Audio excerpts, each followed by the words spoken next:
In 1977, a young woman named Robin Davidson set out on a journey no one believed she could survive. With 4 camels and her loyal dog, she walked alone across 1,700 miles of Australia's harsh desert, from Alice Springs to the Indian Ocean. It wasn't for fame or adventure, but for silence, freedom, and something deeper within. Based on her true story, Tracks, released in 2013, is not just a tale of survival, but of isolation, loss, and the quiet courage it takes to face the world alone. The story begins in 1975 in the dusty Australian town of Alice Springs. A young woman named Robin Davidson arrives alone, having left behind her home and everything familiar. She has made a life-changing decision to walk across the vast Australian desert, all the way to the Indian Ocean. But Robin has no money, no place to live, and no camels, the very animals she needs to carry her supplies across the desert. Determined, she begins searching for work and writing letters to potential sponsors, explaining her plan. But days go by, and no one replies. For a while, she finds temporary work and a place to stay, but that's just survival. What she really needs are 3 camels and the essential gear for her journey. Every time Robin shares her plan, people think she's crazy. They laugh or dismiss her dream. Still, she doesn't back down. In the same town, there's a camel farm run by a grumpy man named Kurt. Robin approaches him, asking for help. Kurt is skeptical and mocks her idea, saying the plan is ridiculous and doomed to fail. But Robin stands firm. She tells him her father once crossed Africa's Kalahari Desert in 1935. Her dreams aren't so different. Eventually, Kurt proposes a deal. If Robin works for him for 8 months without pay, he'll teach her how to handle camels and give her 2 wild ones when the time is up. Robin agrees. When she asks for a written agreement, Kurt refuses, saying his word is enough. Kurt's wife offers her a place in the house, but Robin chooses to stay outside, pitching her tent near the farm. Over the next 8 months, she works tirelessly under harsh conditions. She learns everything about camels, their temperaments, their dangers, and especially how aggressive males become during mating season. Kurt also advises her to start walking barefoot to toughen her feet against the rocky ground. Though she gains valuable experience, Kurt is far from kind. He overworks her, exploits her labor, and treats her poorly. Still, Robin endures. By the end of the 8 months, she has become skilled in camel training and handling. But when the time comes to collect the 2 camels Kurt promised, he goes back on his word and throws her off the farm. Robin is heartbroken and angry. Once again, she has to start over. With nowhere else to go, she finds an abandoned house and turns it into a makeshift home. Not far from there, she learns about Saleh Muhammad, an Afghan-Australian whose family has raised camels for generations. She meets with him and shares her story, including how Kurt betrayed her. Saleh listens patiently. He's honest and tells her she might want to reconsider. What she's planning could very well get her killed. But Robin's mind is made up. She's not the kind to walk away from her convictions. Saleh respects her resolve. He agrees to give her 1 camel in exchange for a month of work. Robin accepts gladly. Though she still needs 2 more camels, it's a start, and she's finally working with someone who believes in honesty and fairness. Robin happily spent the next month working for Saleh Muhammad, learning even more about camels during her time with him. Over these weeks, a few old friends came to visit her. Seeing her living in such rough conditions, they expressed concern and suggested she shorten her journey or take an easier path. But Robin wasn't interested. She had no desire for comfort or conformity. She preferred solitude over small talk. Among the visitors was Rick Smolin, a photographer. He suggested that National Geographic might be interested in sponsoring her journey. Robin didn't like the idea of being photographed, but she also needed money. The next day, her friends left. True to his word, Saleh gave Robin a female camel at the end of the month. A few days later, she discovered it was pregnant. Instead of being frustrated, Robin decided to wait patiently and let things unfold. Later, Robin visited Kurt's old farm, hoping to finally claim the 2 camels he had promised. But Kurt had sold the property to someone else, David. When Robin explained the previous deal, David refused to honor it, saying Kurt never told him anything about it. However, when David struggled to manage the camels, Robin stepped in to help. Impressed by her skill and touched by her determination, he gave her the 2 camels. Now with 3 camels, Robin was finally ready to move forward. She wrote to National Geographic, explaining her expedition in full. She hoped they would sponsor her. Just days before departure, Saleh gave Robin one final warning. If a male camel ever charged at her, she shouldn't hesitate. Just shoot. He even gave her a rifle for protection. Robin also wrote heartfelt letters to her father and sister. Her sister, living a settled married life, quietly wished Robin would choose the same, but her father, once an adventurer himself, supported her dream. Soon, National Geographic replied. They agreed to sponsor the journey, with one condition: a photographer would meet her occasionally to take pictures. That photographer was Rick. He arrived shortly after, bringing along some of the equipment she'd need. Finally, the day arrived for Robin to begin her journey. She said a quiet goodbye to her family and to Saleh. By now, the pregnant camel had given birth. Robin packed her gear onto 3 camels, while the baby walked alongside its mother. Her loyal dog, Diggity, followed beside her. As she moved through the outback, Robin passed small villages and remote towns. At certain stops, Rick Smolin would be waiting for her, camera in hand. He took photos at every opportunity, sometimes welcomed, sometimes not. Gradually, Robin's journey started making headlines. After nearly 29 days of continuous walking, she had already covered an incredible distance.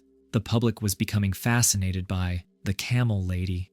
One major obstacle came when she reached Mount Olga, or Kata Chuta. Park rangers refused her entry, which forced her to take a longer, more difficult detour. She made camp nearby, and Rick joined her for the night.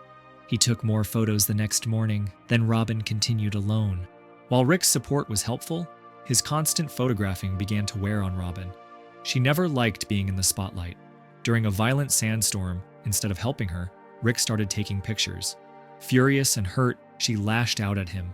But after so many weeks alone, the emotional distance between them faded. That night, they became intimate. For Robin, it wasn't love, just a brief moment of connection in the middle of isolation. The journey moved on. Some days were incredibly hard, both physically and emotionally. Other times, strangers showed kindness, offering supplies or small acts of generosity. Robin stayed focused, pushing forward. By the end of 2 months, all 3 camels were still in good shape, and Diggity remained her loyal companion. But Robin herself was growing weary. Both her body and spirit were beginning to feel the weight of the desert. One morning, Robin woke up to a terrifying sight. Her camels had vanished. Panicked, she rushed out into the desert, searching for them in every direction. After a long and exhausting search, she finally found them. Relieved but frustrated, she lost her temper and lashed out at one of the camels, overwhelmed by stress. A few days later, she arrived at a remote village inhabited by indigenous people. Rick and one of his colleagues were already there, waiting for her. Robin planned to rest for a day or 2, but soon discovered a major obstacle ahead. The next section of her route passed through sacred land, where outsider women were not allowed. That meant she'd need to take a long, dangerous detour that could extend her journey by weeks. However, if a local Aboriginal guide accompanied her, she could be granted safe passage.